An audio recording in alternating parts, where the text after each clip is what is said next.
શું પિતૃપક્ષમાં કરેલું શ્રાદ્ધ ખરેખર આપણા પિતૃઓ સુધી પહોંચે છે ખરું? અને કેમ આ સમય દરમિયાન જ શ્રાદ્ધ કરવું જરૂરી છે? તો શ્રાદ્ધનો ઉલ્લેખ આપણને મહાભારતમાં જોવા મળે છે.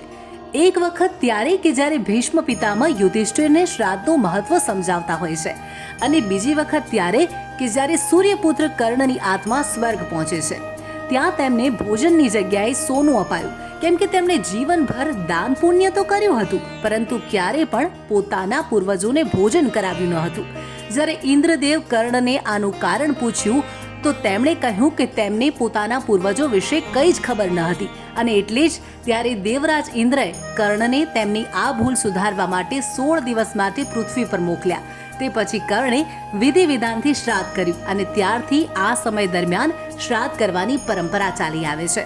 વંશજો દ્વારા કરાતું શ્રાદ્ધ પિતૃઓને આત્માને શાંતિ આપે છે.